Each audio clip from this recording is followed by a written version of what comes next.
We celebrate not just a year of operation, but a year of hope and healing. Our hemodialysis unit has become more than just a place for treatment.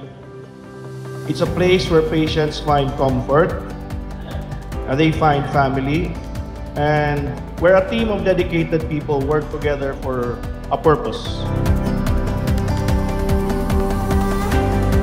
To our doctors, for the physician on duties and everyone who works hard, the nurses, the staff, and everyone who stood by this journey, thank you for your hard work and kindness.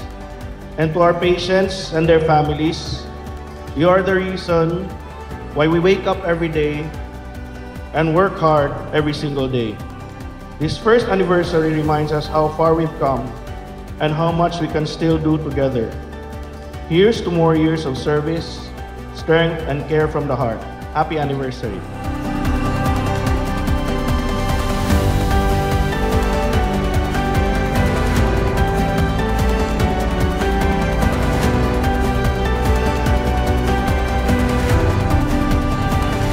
Thank you so much, Howard Hobart Memorial Hospital, for creating the HDU. Damo gid kamo sang nabuligan within the neighboring communities. Nga sa subong nga panahon, madamo ng mga pasyente nga may CKD. That is really a big help to all the patients nearby.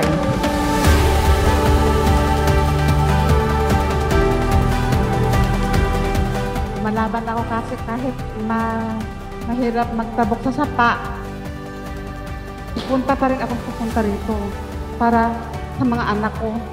Hindi lang naman sa akong pasyente na batyagan, kaya sa iban pa nga mga pasyente, nakita ko gid how concerned they are sa mga pasyente. Na-feel gid na ba ang inyong care sa ilang mga needs being the dialysis patient.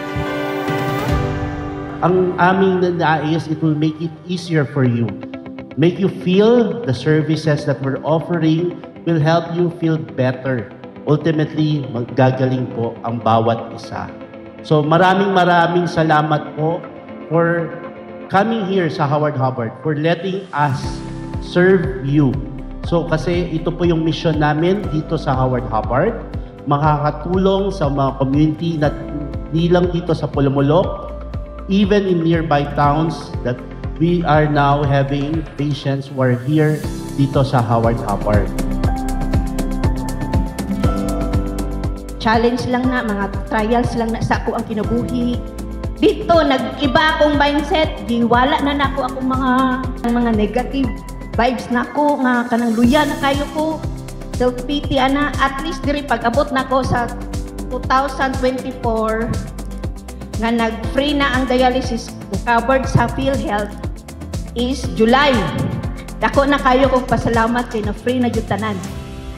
Tagaan pa taog taas-taas na yung kinabuhi ani. Kay wa naman tay bayro nun.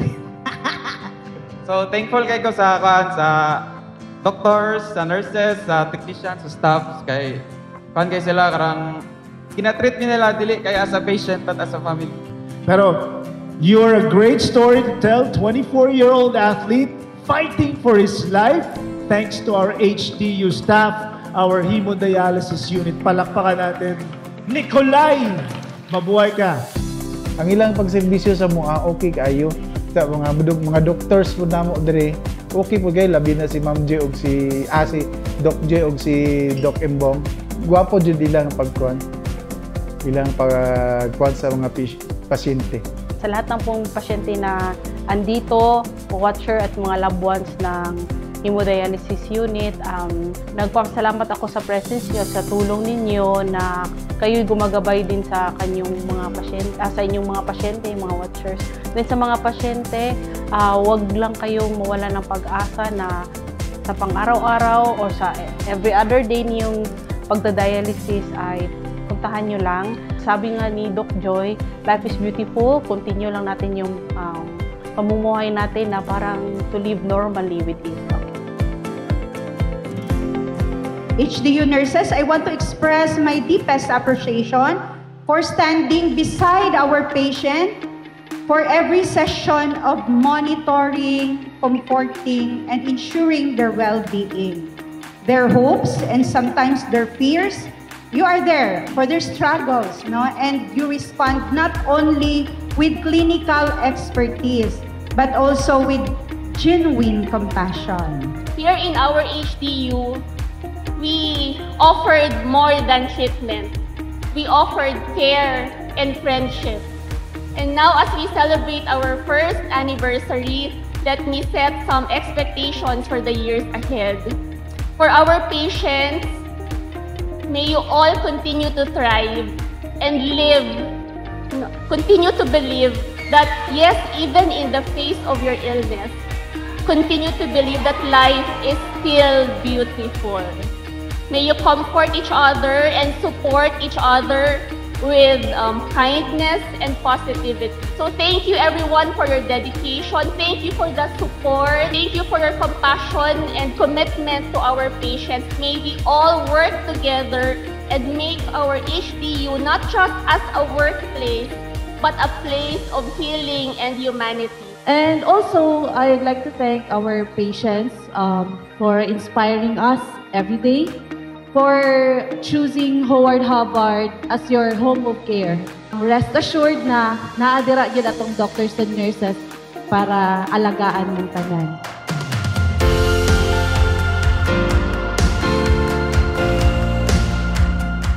Dahil sa serbisyo po na binibigay po natin at sa tulong po ninyo, sharing the experiences that you've had with us, we will now expand the dialysis center with additional 9 chairs more.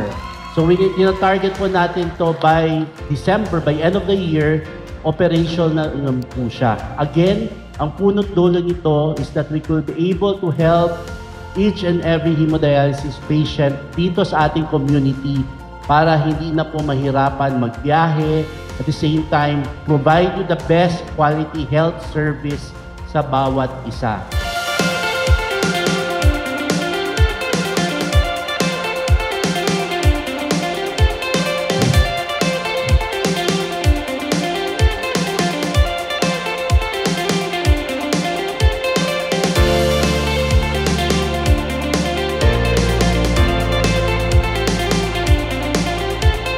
And it's our way of saying maraming salamat po for being here and making Howard Hubbard part of your everyday lives.